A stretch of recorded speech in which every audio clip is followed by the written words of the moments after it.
A graça e a paz do Senhor Jesus. Estamos aqui com mais uma live para abençoar a sua vida. Aqui quem está falando com você é a pastora Anice Brasil. E a intenção de cada live que nós trazemos aqui é para melhorar o seu relacionamento com o Senhor, o seu crescimento espiritual e a sua cura de alma. Sejam bem-vindos aí em nome de Jesus, glória a Deus. Vai mandando o seu aviãozinho aqui, ó. Vai mandando um aviãozinho chamando o pessoal que você conhece, que precisa. Nosso pastor Ricardo já está aí, glória a Deus. Ei, pastor. E hoje nós não vamos perder tempo para a gente crescer nessa cura em nome de Jesus. Pastor Ricardo tem sido uma bênção na minha vida, no meu ministério. E eu quero dizer que é uma honra, pastorzão. Que saudade do Senhor. E aí, pastor? Que saudade. A graça e a paz, pastor. Graça e paz, tudo bem, minha irmã? Que alegria. E o senhor, pontual. A alegria é minha, pastor, estar com o senhor nessa noite e agradecer e fazer assim, a galera do abraço está assim, revivendo, né, tudo que a gente viveu com o senhor naquele congresso maravilhoso. Eu na Clínica da Alma, né, muito abençoada pela sua vida. E eu louvo a Deus aí, porque eu sei que sua agenda não é pequena, né, aí em São Paulo. E a gente está aqui na roça, sendo abençoado pela sua vida. Amém. Pode falar, pastor. Vocês são privilegiados, tá aí na roça. Nós estamos aqui, ó, no meio dessa capital doida de pedra aqui. Verdade. Uma luta. Sabe quantos casos de coronavírus estão na minha cidade, pastor? Quantos? Oh, meu Deus, que bênção. E foi uma senhorinha de idade, tadinha, que faleceu. Só tem um caso de coronavírus, né? Eu não sei se o senhor sabe, eu tenho anemia falciforme, eu não posso nem sonhar em pegar esse vírus, né? Senão eu embarco. E eu louvo a Deus por estar atrás das malhadas nessa fase tão difícil do nosso planeta, não é verdade? É verdade. Aqui a cidade onde eu tô chegou hoje a 1000 casos. 1000 casos. Nossa, pastor. Misericórdia. 300 quilômetros da capital e tem 1000 casos aqui. Jesus. As igrejas na sua cidade estão funcionando normal? Não, todas fechadas. Estamos paralisados. Todas fechadas? Há mais de 70 dias, 72 dias, cultos online só. A partir do dia 1º agora que começa a retornar o comércio, retornam algumas atividades. Nossa. Estamos num desafio aí intenso. Forte, né, pastor? Forte. Eu creio que a igreja nunca mais vai ser a mesma depois de passar por isso, né? Eu acredito. Vai ser uma cura de igreja. Cura de igreja. Então, sem mais delongas, eu vou orar porque eu quero espremer o Senhor assim, ó, para sair todo o sumo de cura hoje aqui, ó, para cada um de nós. Quero agradecer a galera de Feira, de Salvador, de São Paulo, de Portugal. Tem uma galera boa que vai entrando aí. Enquanto a galera tá chegando, mande esse aviãozinho aqui, ó, para o pessoal que você conhece. E estaremos nessa noite aqui para a glória de Deus, falando sobre esse tema tão sobrenatural que é cura de alma, amém? Vamos orar e já vamos começar, a galera vai entrando para a gente ganhar tempo, porque eu quero espremer todo o sumo do pastor hoje, para a gente receber. A galera de Juazeiro também tá aí coladinha, eu louvo a Deus que cada ponto do país a gente tá com uma pessoa e eu creio que essa palavra vai ser espalhada aí por toda a terra em nome de Jesus. Amém, pastor? Amém. Eu quero pedir a honra do senhor orar, né? Porque eu não vou estar aqui com o apóstolo e eu vou orar, não. O apóstolo ora e a pastorinha ouve. Amém. Oremos. Fique à vontade, pastor. Senhor Deus e Pai do nosso Senhor Jesus Cristo, como é bom, Aleluia. Primeiramente, rever mesmo por vídeo a pastora Anice, ministério da tua Jesus. filha, Deus, e tudo quanto o Senhor tem feito na vida dela e através da vida dela. Abençoamos a cada irmão que já entrou, Deus, nessa live. E nós acreditamos que o teu Espírito Santo é quem vai se mover em nosso meio. Prepara nossos corações para ser uma terra boa nessa noite. E que a boa semente da tua palavra possa revigorar a nossa alma e nos curar, Senhor. Nós assim oramos e nos colocamos nas tuas mãos, em nome de Jesus. Amém. Glória a Deus. E aí, pastorzão, o que é esse negócio de ferida de alma, que a gente tanto ouve falar, né? Começa explicando o que é essa ferida de alma, o que ela causa. Fica bem à vontade para estar aí com a gente. Amém. Então vamos lá. Quando a gente olha para a nossa realidade, né, de vida que nós somos, a Bíblia define a gente espírito, alma e corpo, né? Tessalonicenses diz isso. Alguns, teologicamente, vão definir a dicotomia, outras tricotomia. A gente não vai entrar nessa discussão, mas o que nós sabemos é que nós somos um espírito, temos uma alma e habitamos em um corpo. Nosso espírito, ele é o fôlego, né? A palavra pneuma define o espírito, é esse fôlego que foi recriado a partir do Espírito de Deus. Na queda nós ficamos separados de Deus em espírito, e aí Deus vem e através de Jesus Cristo novamente nos religa, né? A religião, a religarem novamente. Porém nós temos uma alma chamada psique no grego, que é a sede das nossas emoções, vontades, desejos, é onde se processa todos os nossos sentidos e sentimentos, né? Então essa alma, ela ficou governando e controlando enquanto o espírito estava morto pelos delitos e pecados, e aí ela dominou a vontade, né, que é a carne, o soma. Então todos nós somos formados por esse pneuma, psicossoma, né? Então é esse espírito que tem uma alma e que habita num corpo. E todos os sentimentos e desejos se processam nessa alma. A partir daí começa o nosso grande problema, porque nós entregamos a vida para Cristo, o nosso espírito é recriado imediatamente, instantaneamente, né? Aleluia. Nós já nos conectamos ao Pai, podemos chamar ele de Papai querido, Abba Pai. Aleluia! Testifica em nosso espírito, né? Nós somos selados pelo Espírito de Deus. Porém, nós temos agora uma sede de vontades, desejos e sentimentos que está totalmente desgovernado, né? Ou desconectado do Espírito. Aqui começa o nosso processo. Santificação, ou libertação, ou cura da alma. Cada um dá um nome a isso. Mas, na verdade, é um caminho que nós vamos ter que trilhar, que nós chamamos de processo, né? E cada um tem uma etapa dessa caminhada no processo. Então, o processo é tudo aquilo que vai contribuir na formação da nossa identidade, da nossa vocação, do nosso chamado. Então, tão importante quanto o nosso objetivo, né, que a gente quer alcançar, espera alcançar, é o processo que nos leva a alcançar. Então, a gente pode definir que o nosso espírito está salvo e a nossa alma precisa de entrar num processo agora dessa salvação para ela se converter à salvação, né? É onde Paulo vai dizer em Gálatas que existe uma militância entre a carne e o espírito, as obras da carne e as obras do espírito, né? Então as nossas tendências carnais, elas estão todas conectadas à carne junto com a alma e lutando contra as coisas do espírito. Aí Paulo vai dizer, aquilo que eu quero fazer, quando eu vejo eu não faço, o que eu não quero eu faço. Eu sou arrastado. Então muitos de nós estamos comprometidos na nossa identidade, na nossa vocação, e no nosso chamado não é por falta de espiritualidade, é por falta de uma alma livre. É por falta de uma alma sarada e de uma alma curada. Eu tenho encontrado ao longo de Brasil afora e fora do Brasil, muita gente espiritual, bem mais do que eu. Gente que profundamente, espiritualmente falando, usado por Deus, ousado, intrépido, com experiências profundas espiritualmente falando com Deus. Só que quando elas se deparam com uma alma comprometida, com uma psique comprometida, com desejos comprometidos, sentimentos desgovernados, ele trava toda uma dinâmica espiritual. Então, se eu não tiver uma espiritualidade com as emoções saudáveis, em determinados momentos, essas emoções vão barrar a minha vida espiritual. Porque ela determina, a Bíblia diz, ó, de tudo que se deve guardar, guarde o seu coração. Porque dele procedem as saídas para a vida. Essa palavra coração, ela está no lugar de alma, de sentimentos, de desejos. Então eu posso ter uma espiritualidade saudável. Mas se o meu coração, as minhas emoções não estiverem curados, saudáveis, eu não vou conseguir praticar a vida espiritual.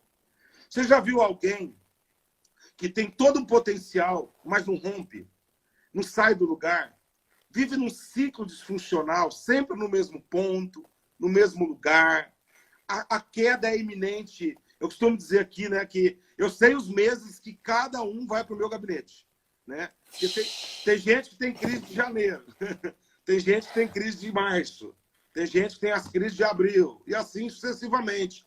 Porque, na verdade, é um ciclo repetitivo de coisas que ela nunca parou para poder resolver e está tentando, na força espiritual, somente resolver, né? Então, quando a gente começa a entender que todos nós temos esse princípio desse processo de caminhada, a gente entende que nós precisamos parar para resolver algumas coisas dentro de nós, né?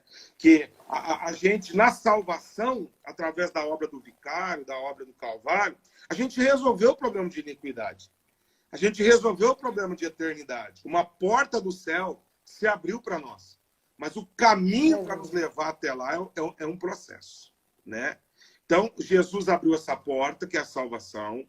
Agora, o caminho para a gente descobrir a verdade, que vai tanto nos libertar, aí é um processo de cura e restauração de alma. Aqui está o grande problema. Quando Oséias vai dizer, no capítulo 4, versículo 6, o meu povo está sendo destruído porque lhe falta conhecimento. Qual o conhecimento? De uma vida emocional saudável. De uma vida integral. Nós chamamos isso em aconselhamento de aconselhamento integral. O ser humano é um ser sistêmico, é um ser integral e é um ser dividido em 3 partes. Então, nós temos que parar para resolver as 3 áreas das nossas vidas, pastora. Nós temos que parar para tratar. Porque tem problemas que são totalmente genéticos, orgânicos e patológicos. Temos que tratar. Olha aí. Tem problemas que são extremamente psicológicos e psiquiátricos. E a gente tem que parar, são patologias que foram desenvolvidas. E tem problemas que são de ordens espirituais, que são pecados que tem que parar para resolver. Se a gente já resolveu o nosso problema de ordem espiritual, entregando a vida para Cristo e abandonando a prática do pecado, por que não agora desfrutar de uma alma livre? Aleluia. Por que não desfrutar agora de uma personalidade resolvida e uma personalidade sarada? Então está aqui a introdução. Tem um texto em Números, capítulo 33, no versículo de números 55 e 56. Que diz assim, ó, porém, se não desapossares de diante de ti, vós, os moradores da terra, e deixardes ficar servosão como espinhos dos vossos olhos, aguilhões das vossas costas, e vos perturbarão na terra em que habitardes. E será que farei a vós outros como pensei fazer-lhes a eles. Quando Deus chega para o povo de Israel, está dizendo o seguinte, olha, eu estou dando uma terra prometida para vocês. É uma terra que emana leite e mel. Porém, vocês vão precisar conquistar essa terra. Se vocês não conquistarem essa terra, se vocês não desapossarem dessa terra, os inimigos, os gigantes, eles vão se tornar espinho para os nossos olhos, aguilhões para as vossas costas, e vai te perturbar para a terra em que você for. Pancada. Então, é pancada. Olha só, a gente vai precisar de conquistar a terra do nosso coração. O nosso coração foi possuído por muitas mazelas. Traumas, decepções, abusos. Muitos de nós sofremos grandes crises existenciais de abandono, de rejeição, né? De cargas e mais cargas que nós fomos construídos ao longo da vida. Números capítulo 33, versículos 55 e 56. Tem alguém perguntando aí. Então, quando a gente...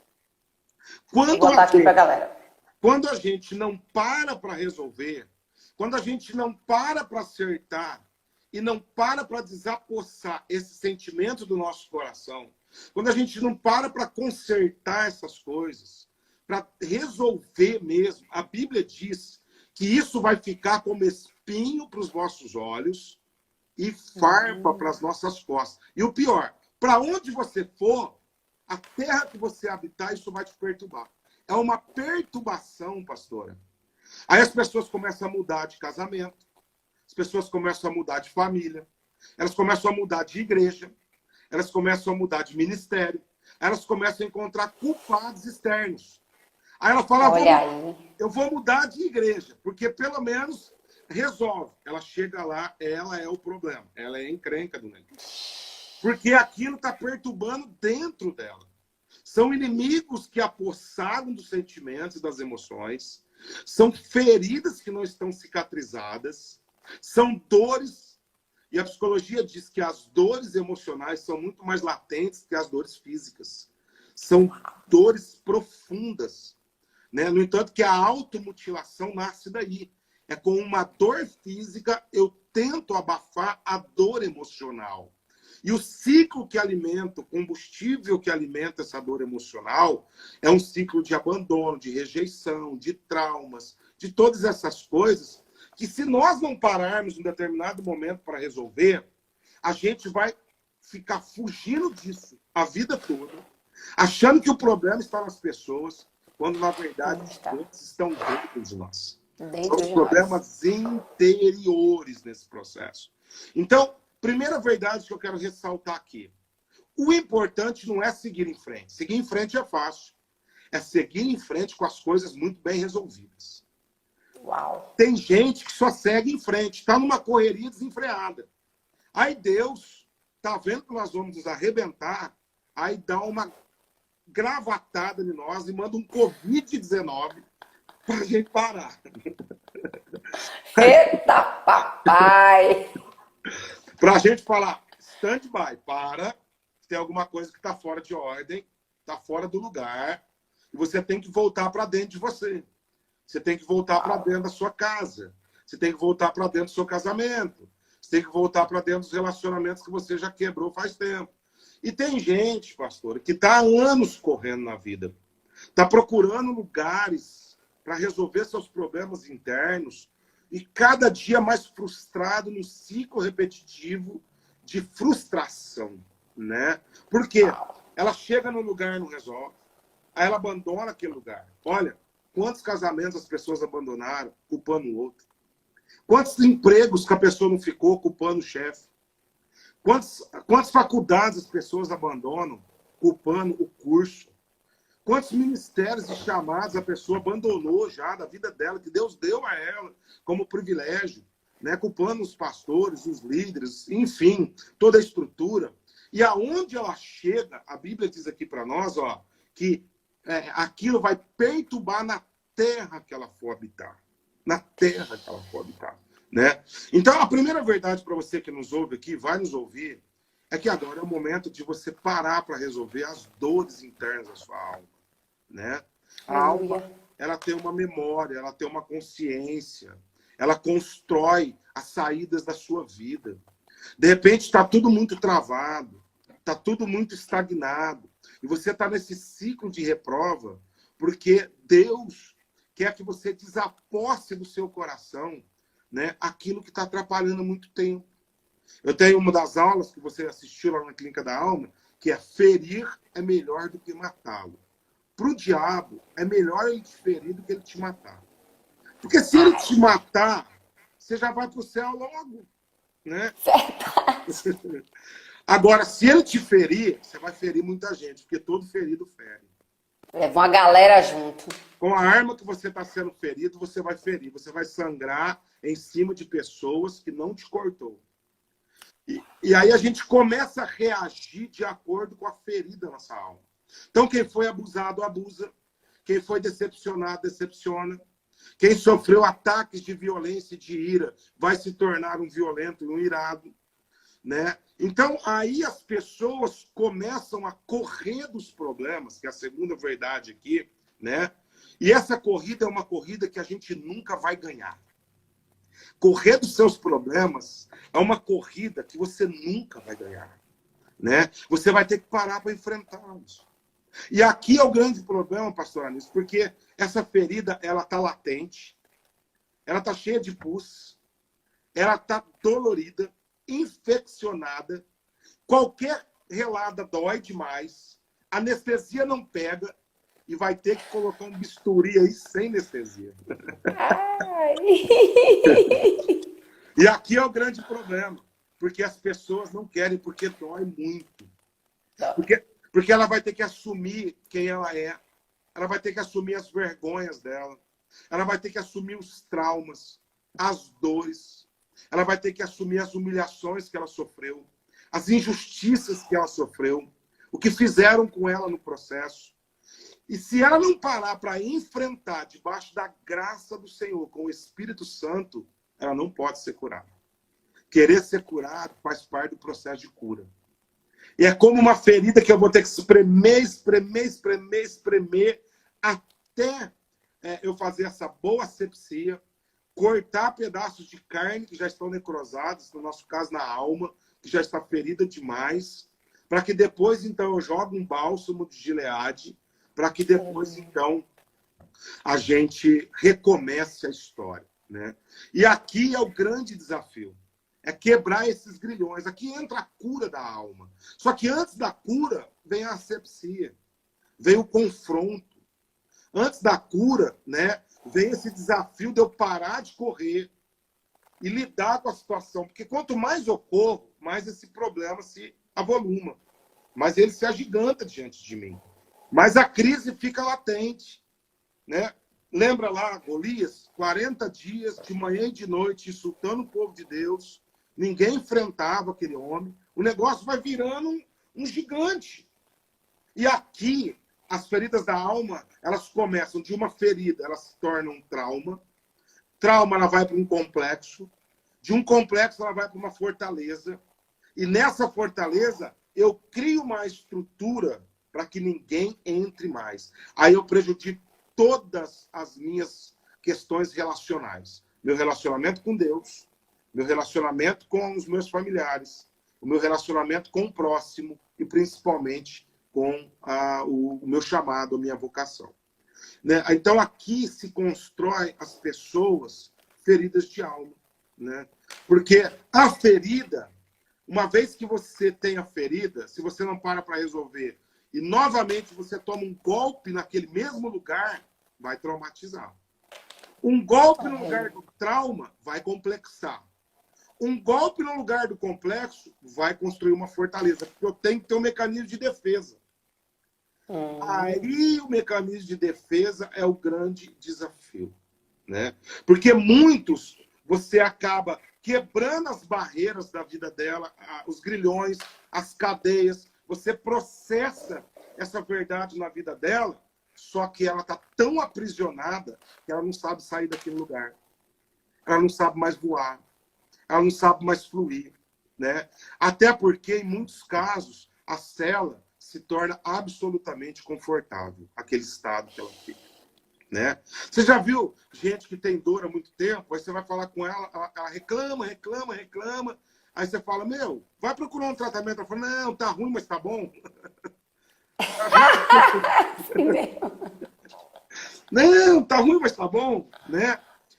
Não, eu já acostumei com essa dor. Não, eu já acostumei. Assim mesmo, assim mesmo. É assim mesmo, né? Então, a pessoa se conforma com aquele estado miserável de alma que ela tá, né? E aí ela nunca desenvolve uma vida abundante, uma vida próspera, uma alma livre, né? E aí, quando ela não desenvolve essa alma livre, todos os relacionamentos dela vão ficar aprisionados, né? É um tipo de gente que dá problema para onde vai. Eita, Jeová, é desse jeito, Jeová. É um tipo de gente que aonde chega, já chega descontente, né? Já chega insatisfeito, já chega cheio de crise, porque a alma é o reflexo do que você está enxergando. Essas são as lentes, né? Que você está enxergando a vida. A Bíblia diz assim, ó, se os seus olhos forem bons, todo o seu corpo será luz. Agora, se os seus olhos, que são candeias da sua alma, forem maus, tudo será trevas ao seu redor. Então, se você não consegue encontrar uma sanidade aqui dentro, ó, vai ficar difícil, né? Essas gaiolas, essas estruturas, são lugares onde algumas certezas que nós construímos de modo equivocado, que são crenças erradas, elas se tornam completamente absolutas para nós, né? As pessoas, você vai falar com elas, elas vão dizer assim, não tem jeito para mim. Eu nasci para sofrer. Eu sou isso mesmo, né? Ela entra no famoso vitimismo. Ela não consegue enxergar, ela é negativista, ela é pessimista. E a partir daí vai desencadear uma série, um desdobramento de crises sem precedente. Sem precedente, né? Então a alma, se ela não parar para a gente desapossar esses inimigos, a gente não parar de resolver, não parar para resolver, dar esse stand-by para resolver esses dilemas internos, a hora que a gente vai romper no ministério, romper no chamado, romper na vida espiritual, é como uma âncora. Um navio que é sair do porto, mas ele está ancorado. Então, trava, né? Então, é aqui que a maioria de nós está todo comprometido. Então, ter uma espiritualidade com as emoções saudáveis é a chave para destravar a nossa vida espiritual. É a chave para nos tirar do estágio de menino para virar homem de verdade. De menina para virar mulher de verdade. De verdade. E vir a emancipação, né? Uau! A gente deixar de ser adultescente, né? Essa geração que não suporta uma verdade, essa geração que não suporta um confronto, que não suporta uma realidade, que vive o tempo todo arrumando fugas e subterfúgio, né? Então, todo crescimento nosso em Deus envolve mudanças, né? Toda mudança vai envolver perdas na nossa caminhada. A gente vai ter que aprender a perder, né?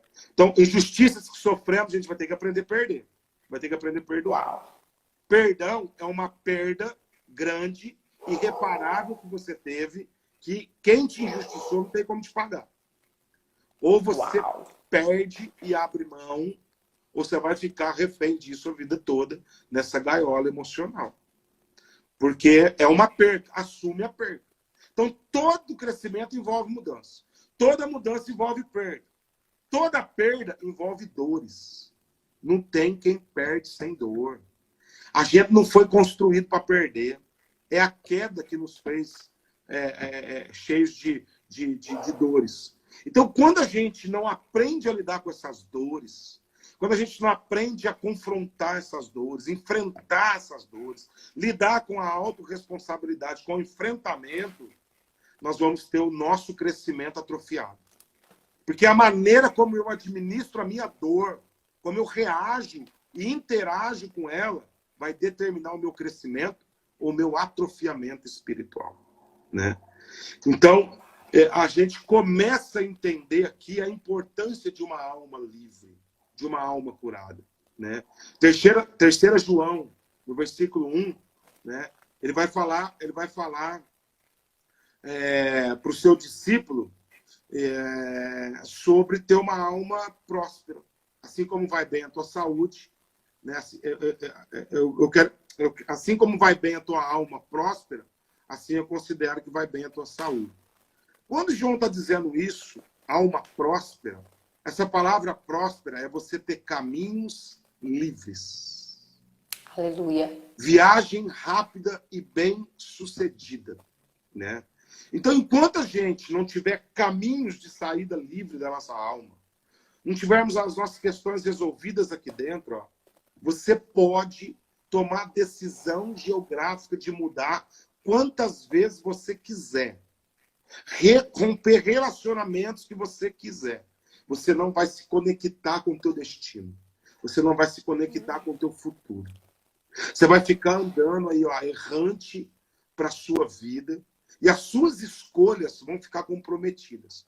Porque as escolhas que nós vamos tomar e ter na vida vai depender da capacidade de gestão que nós temos aqui na nossa alma e nas nossas emoções. Se eu não tiver um crescimento saudável, eu vou ter uma atrofia.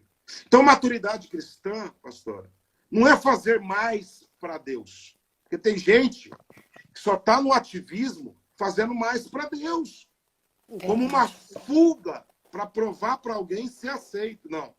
Maturidade é Deus fazer mais em nós e através de nós. Uau! Quanto mais eu permito Deus fazer a obra em mim, mais permito Deus fazer a obra através de mim, mais maduro eu me tornei.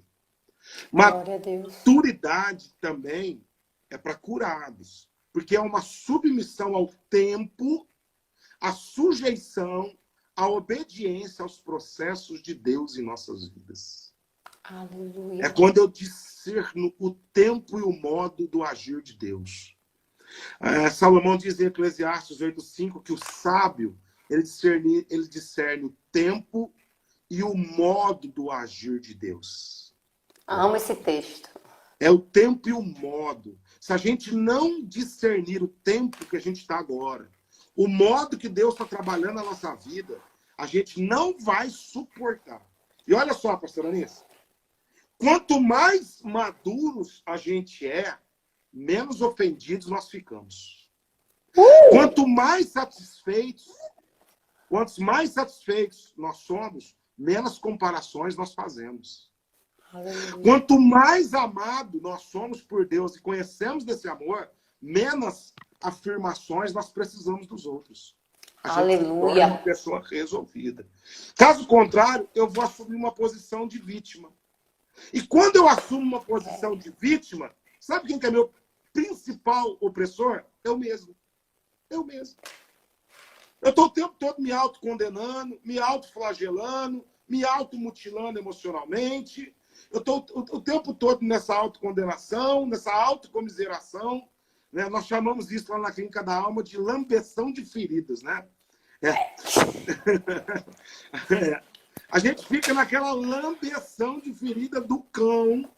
E sempre você vai achar alguém para lamber a tua dor, você vai lamber a dor de alguém. Né? Aí vira uma cambada. Porque nenhum decepcionado, nenhum ferido anda sozinho. Ele só anda em gangue e quadrilha. Eles montam uma quadrilha. É verdade! Na tua igreja tem isso? Eu pensei que era só da minha. Isso é uma raça, isso é uma raça.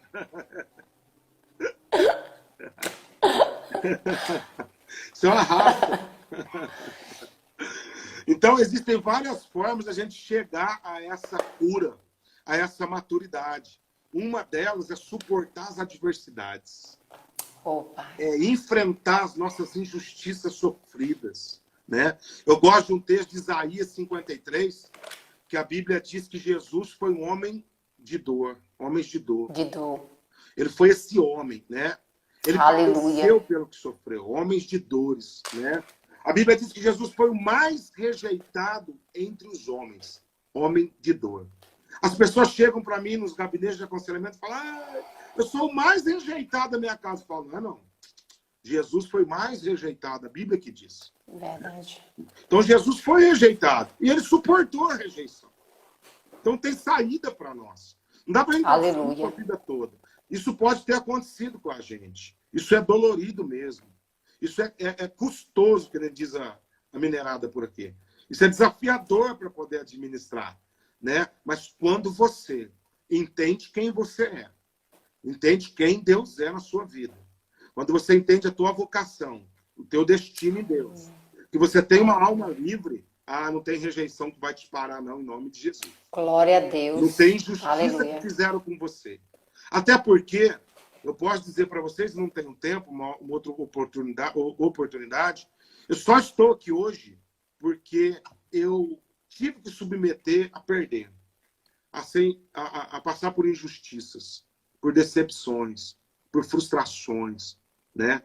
Eu quando passei a maior crise de decepção na minha vida, eu já estava no ministério, eu adoeci emocionalmente por conta disso, por isso que eu fui me dedicar a cuidar de gente decepcionada. Eu costumo dizer que o tipo de gente que tem na minha igreja, eu pedi 3 tipos de crente aqui para a minha igreja, pastor. Eu pedi os desigrejados, eu pedi os que precisavam converter e os decepcionados. Falei: Deus, manda esse povo tudo aqui. Você já viu um monte de paviozinho fumegando? E cana quebrada, caniço quebrado, pavio fumegando? Você pode vir aqui na igreja, você vai ver um monte de paviozinho fumegando. Né? E eu soprando o tempo todo. Vamos. Corajoso, senhor é. Crente.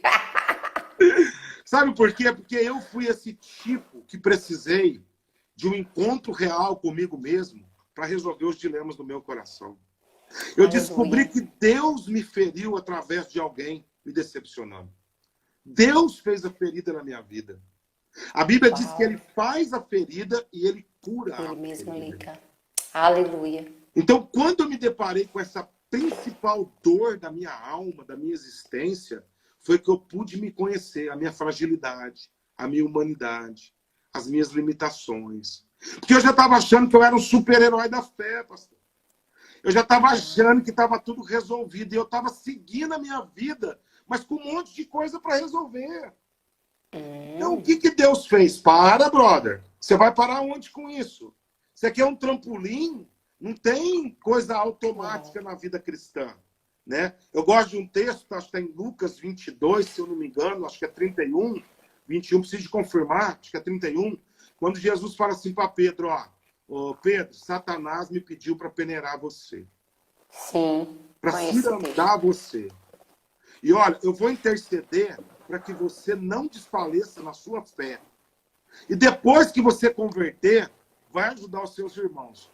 Ô pastor, já fazia 3 anos que esse bichinho andava com Jesus, filho. Ele era o discípulo de Jesus. Só que Jesus enxergou dentro dele algo que, se ele não parasse para resolver agora, ia ser uma tragédia amanhã. O que a gente não para resolver hoje é a nossa queda amanhã. A crise que nós não paramos para administrar hoje vai se tornar a principal pedra de queda e tropeço nossa no ministério. Verdade. Então, quando Jesus vai falar para Pedro, eu permiti ele cirandar, essa palavra é agitar ao máximo para testar a tua fé. No grego, essa palavra significa. Jesus estava dizendo, Pedro, Satanás requereu a sua alma. Sabe por quê? Porque ele enxergou algo aí dentro. E eu permiti.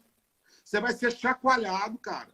Você vai ser agitado ao ponto máximo de prova para poder remover tudo que está aí dentro, que não está legal, que não está em harmonia, para que quando isso for removido de você, essas crises internas, esses barulhos internos, essa imaturidade, isso vai resultar numa conversão. E quando a conversão acontecer, ajude os seus irmãos. Pastora do céu. Rapaz! Quando eu me deparei com essa verdade, eu me vi guardar as devidas proporções, mas esse que estava envolvido no ativismo religioso, que era uma compensação da minha ferida. Eu tinha uma necessidade de ser aceito. Eu tinha necessidade de ser aprovado. Todo mundo tinha que ver o que eu estava fazendo. Eu tinha que ter uma voz. Porque eu tinha sido injustiçado agora. Então, quando eu começo a fluir na minha dor, na minha injustiça, eu espiritualizo a minha dor. E aí eu me torno um religioso legalista no processo. Eita, Jeová! Deixa eu falar, só eu vou falar? Você não vai falar, não? Não pode falar que eu tô aqui para ser curada. Eu tenho que fazer umas 200 clínicas da alma, meu filho. Deixa Deus te usar, Vaso, que eu tô aqui só recebendo na quebradeira. Então, a partir do momento em que eu me deparei, que eu precisava resolver as coisas aqui dentro, que não adiantava continuar. Porque o que a gente faz nesse momento? Coloca o pé no acelerador, arruma as nossas rotas de fuga. Já fiz isso. A gente é bom para fazer isso, aumentar o ritmo, né? Top. E dar resultado. A gente é bom para dar resultado. Só que quando a gente volta para casa, a gente tá arrebentado, frustrado, exausto, porque a gente está sangrando. E daqui um pouco, pastor, a gente começa a sangrar em cima de pessoas que não tem nada a ver com a gente. Verdade. E aí as pessoas que caminham pertinho da gente começam a sofrer os danos pelas nossas dores, pelas nossas feridas. Aí a família sofre. Os liderados começam a ser penalizados. O ministério começa a entrar num ciclo repetitivo de crise. E daqui um pouco vem as quedas. Daqui um pouco vem a depressão. Daqui um pouco vem as borderline da vida. Daqui um pouco vem todos os transtornos, né? Ao ponto de chegar o que a gente viu ano passado, suicídios de pastores e líderes assim, ó. Porque Tudo é uma construção da nossa vida. Tudo é uma construção. Então, a questão não é dar continuidade. Quando eu me deparei com isso, eu percebi que a minha ferida, ela tinha se tornado um trauma, um complexo e uma fortaleza. Então, agora eu coloquei uma armadura como de Naamã. Eu era um guerreirão, porque a armadura de Naamã, ela brilhava. Ele chegava, todo mundo, uau, ele era general. Ele tinha patente. Ele era top, ele era um líder top na frente dos outros. Com a armadura. Ele enfrentava batalhas fora e ganhava as batalhas. E mostrava para todo mundo que ele era um conquistador. Mas quando ele chegava em casa, ele tirava a armadura, o que ele tinha? Lepra. Ele era leproso. Ou seja, internamente ele estava doente. Externamente, todo mundo olhava a aparência dele. Mas dentro de casa, a família conhecia o coração. Quando a gente está doente de alma, quem começa a sofrer primeiro é as pessoas de dentro de casa. Verdade. Porque a gente tem que tirar a armadura e aquele negócio fede. O negócio é purulento.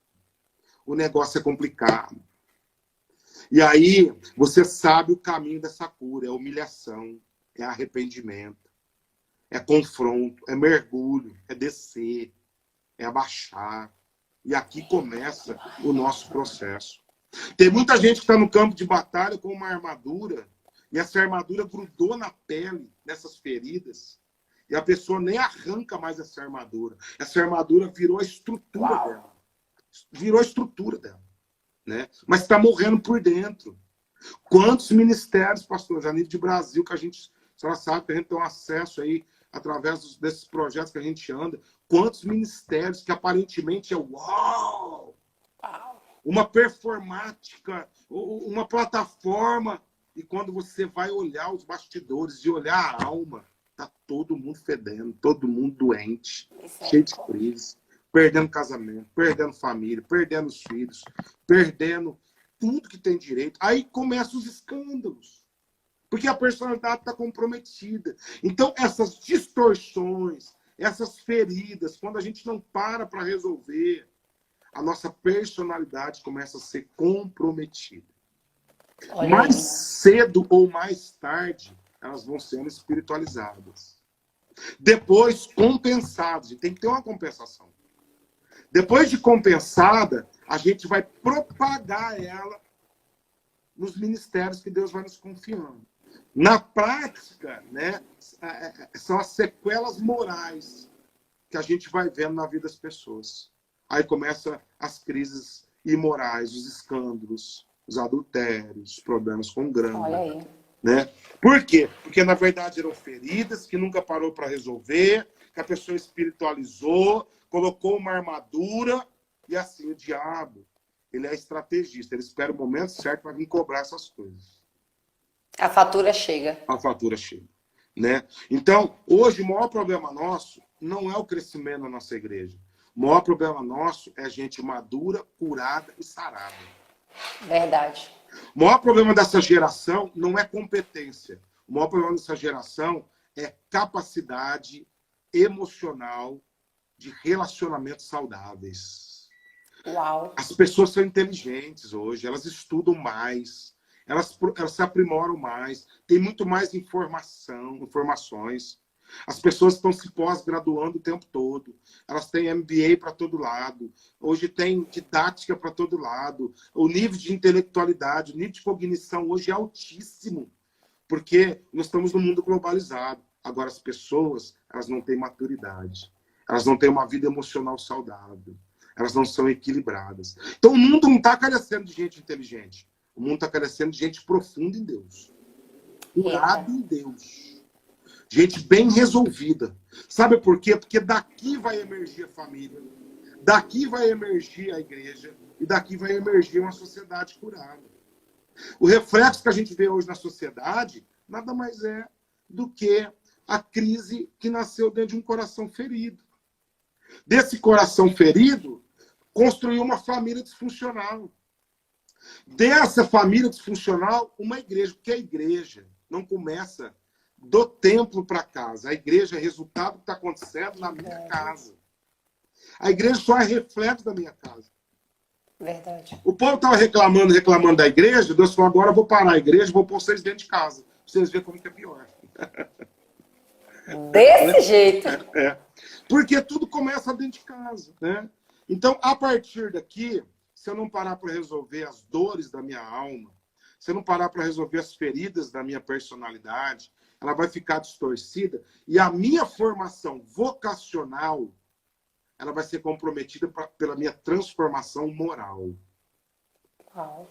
E isso vai influenciar eu viver um evangelho superficial. Por isso que tem gente que está sempre na superficialidade, nunca vai em águas profundas. Né? Verdade. Nunca se aprofunda. Né? Então, quando a gente começa a trabalhar com cura, não significa que a ferida nunca existiu, pastor. Significa que ela não controla mais a minha vida. Uau! Ela não molda mais o meu caráter. Ela não age mais nas minhas decisões e escolhas. Né? Eu gosto de pensar em João 5, naquele homem à beira do tanque de Betesda, que fazia 38 anos que ele estava lá. Alguém colocava ele lá já há 38 anos, ele já tinha uma característica de um reclamão, né? No entanto, que Jesus chega do lado dele, ele vai reclamar. Desse jeito.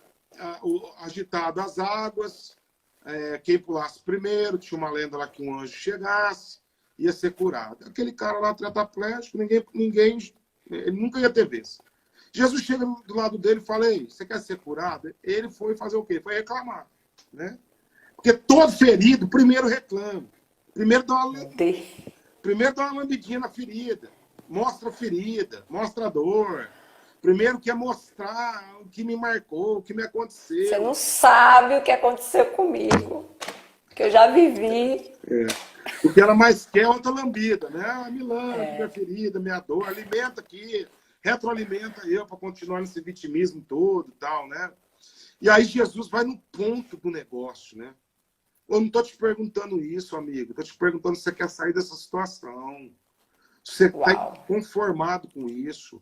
Se você está já, né, indignado com isso. Se você está afim. Então levanta e anda. Foi uma ordem. E ele decidiu aquele homem reagir. Depois, quando você vai continuar lendo o texto, você vai ver que ele pegou aquela maca, saiu pulando, louvando, adorando a Deus e entrou no templo. Né? Antes a maca carregava ele, agora ele carrega a maca. Aleluia. Então, feridas, quando te controlam, elas te carregam. As suas decisões serão baseadas nas suas feridas. Top.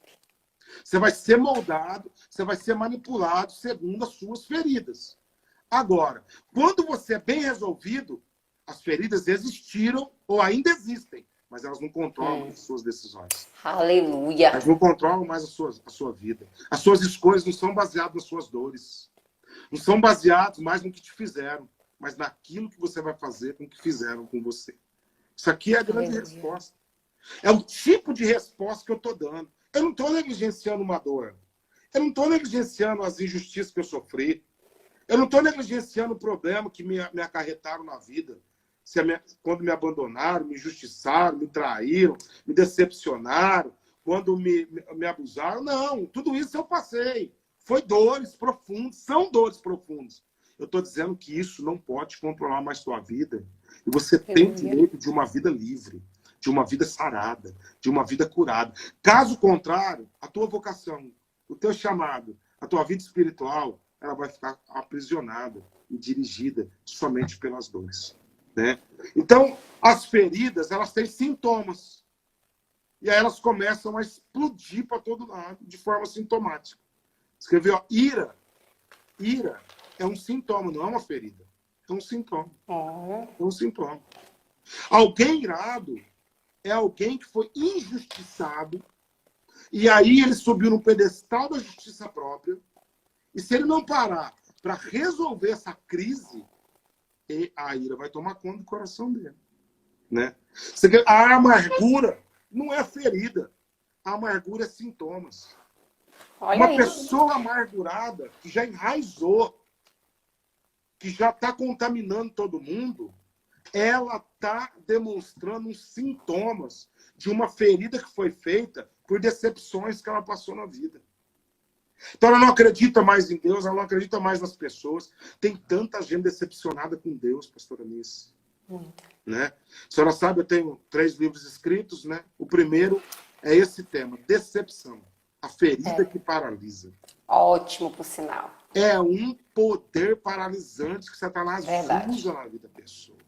Né? E quem não decepcionou um dia na vida? Como passar nessa vida sem sofrer danos com decepção? Agora, ou ela pode te levar como uma mola propulsora para um tempo novo, ou ela pode te amargurar. Olha aí.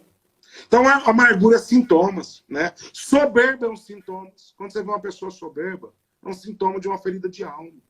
Ela foi tão humilhada, tão pisada na vida, né? Tão passada para trás, tão injustiçada, que agora ela chegou numa posição, ela precisa construir uma estrutura de soberba para ninguém mais pisar nela, para ninguém mais alcançar.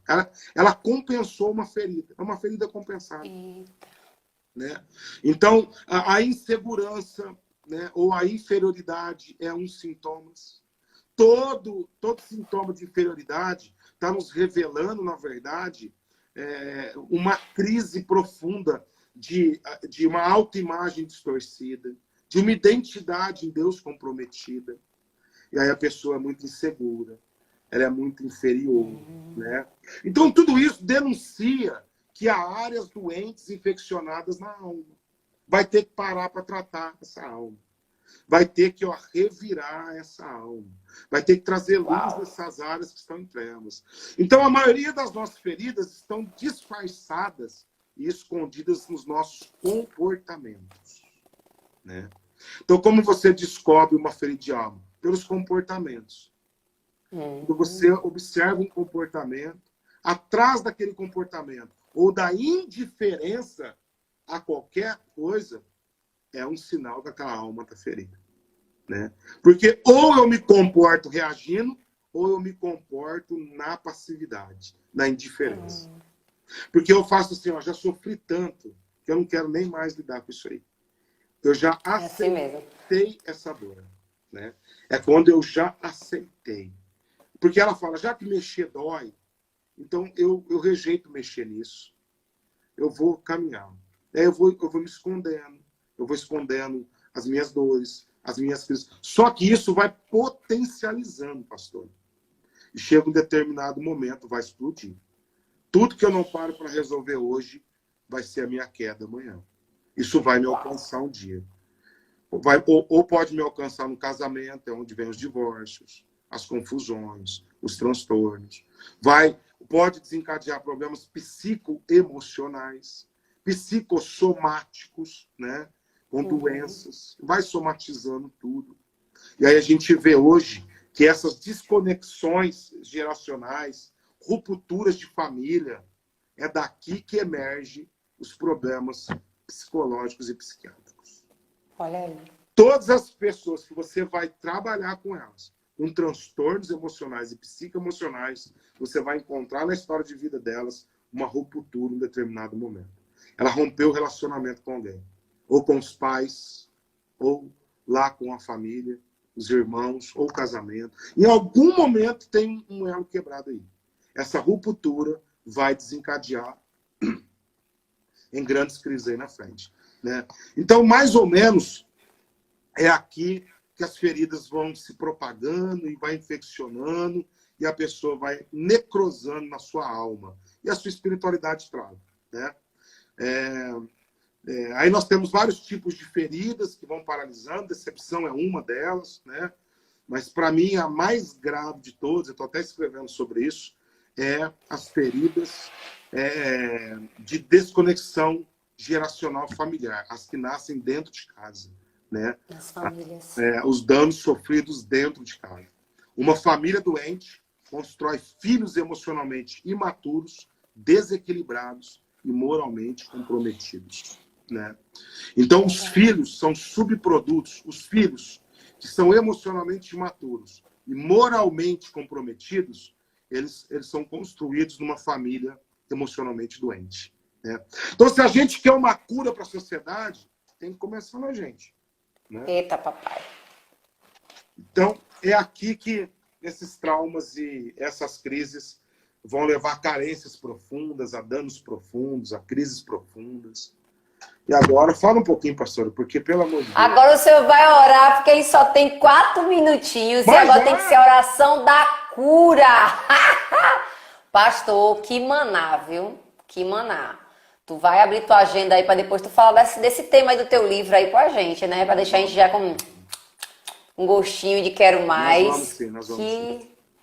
Não, eu tenho que fazer umas 200 clínicas da alma. O pastor Maurício estava aí na estante, eu estava vendo ele aí. Não, tem que ser umas 200 clínicas da alma. Quando a gente pensa que já arrumou tudo, a gente vê outro negocinho, outra porcariazinha. A base da cura, então, é eu decidir, né? Enfrentar. Primeiro eu tenho que decidir querer ser curado. Tenho que decidir querer ser curado. Depois eu preciso enfrentar a minha dor, né? E aí eu entendo que Deus valoriza muito mais as minhas vitórias internas do que as minhas vitórias externas. Aleluia. É uma agenda interna que Deus quer restaurar na nossa vida. Eu preciso me debruçar em Deus e procurar alguém para me ajudar nesse processo. Tiago diz, confessais uns aos outros para seres curados, né? Curados. É aqui que entra o processo da confissão um ao outro, né? Para a gente encontrar essa cura na nossa vida. Então, espiritualmente, a gente está pronto e resolvido. Nossa salvação em Cristo está determinada. O problema agora é lidar com as mazelas do nosso coração. Né? Viver com qualidade essa nova vida, né, pastor? Uma vida próxima. Pastor, vamos orar. Manda uma oração aí pra gente aí agora. Galera, essa live vai ficar gravada no Instagram da pastora Anice e também vai estar no YouTube, né? Eu vou gravar pro YouTube também, depois vocês assistem com calma, porque esse tipo de live tem que ser aquela que a gente ouve 10.000 vezes. Até a gente ser convencida pelo Espírito. Amém? Amém. Fecha aí, pastorzão. Desde já quero agradecer ao Senhor por esse momento tão ímpar com a gente. E fecha esse momento aí com a oração de cura. Amém. Pede para Deus ter misericórdia de nós. Amém. E Chico, tá tudo Vamos bem? orar. Chico, tá tudo bem? Tô bem. Tá bem, tá lá no quarto. É que quando ele sabe que eu tô aqui na live, tá lá quietinho. Mas tá assistindo o senhor também. Mande um abraço para ele, tá bom? Tá certo. Eu abraço, eu beijo. A gente faz tudo aqui. Pode deixar. Você tá bem, né? Graças a Deus. Tudo Tô. bem. E o que não tiver, vai ficar. Amém. Amém. Porque eu mudei de casa, de família, de ministério. Entendes o que digo? Yes. Sim, sim. Vai fazer 3 anos, vai. É uma transição. Já estava escrito. Exatamente. Não é fácil, não. Mas estamos aí, esperando e se permitindo. Foi. Ora aí, pastorzão, pra gente ganhar esse tempo. E se a gente encerrar aqui, Deus abençoe. Obrigado, pastor. Amém. Ora aí, pastorzão, fecha com essa oração com a gente. Glória a Deus. Pai, no nome de Jesus Cristo, teu Filho, aqui nós, na tua presença estamos. Eu quero te agradecer pelo privilégio de estar com a pastora Anice, com todo esse pessoal que está nos acompanhando, que vai nos acompanhar. O Senhor conhece o mais profundo do coração de cada um. Verdade, Deus. Tua palavra diz no Salmo 139 que o Senhor conhece o nosso sentar e o nosso levantar. Aleluia. Foi o Senhor quem nos entreteceu dentro do ventre das nossas mães. O Senhor conhece todos os nossos dias, foram escritos no livro da vida, estão contados pelo Senhor. Pai amado, sabendo de todas as coisas, o Senhor sabe aonde nós saímos do caminho. O Senhor sabe aonde nós nos ferimos, aonde fomos feridos, os pontos nevrálgicos que dói demais. Pai, nessa noite que eu quero declarar sobre os meus irmãos, que é o início de um processo de cura sobre eles, em nome de Jesus. Para doer, Deus, dessa vez, para não doer nunca mais, Senhor. Então, traz luz nas áreas que nós precisamos de um milagre. Traz cura, traz bálsamo de Gileade, meu Pai, nas áreas que estão doloridas, ó Senhor. As feridas que estão purulentas. Que a mão poderosa do Senhor seja agora, Deus, e vá tocando, Deus, esses pontos doloridos. Trazendo cura em nome de Jesus. Revelando que tem que ser removido das nossas vidas. Meu Pai, o Senhor, Pai amado, é o autor e consumador da nossa fé. O Senhor é o médico dos médicos. Em Ti, Pai, a Tua palavra diz que o Senhor revigora a nossa alma. O Senhor sabe quem está cansado nessa noite, sobrecarregado. Pai, que fardos sejam removidos nessa noite. Que essa angústia de alma, essa tristeza de coração. Pai, essa irmã que já não dorme há noites e noites e noites. Eu quero declarar sobre a tua vida essa noite, uma noite de sono profundo em Deus. Amém. Sono reparador para você, em nome de Jesus. Eu concordo. dorme em segurança, porque Deus te sustém em nome de Jesus. Todo Aleluia. esse medo que está te dominando, essa preocupação de coisas que não aconteceram, não vão acontecer, está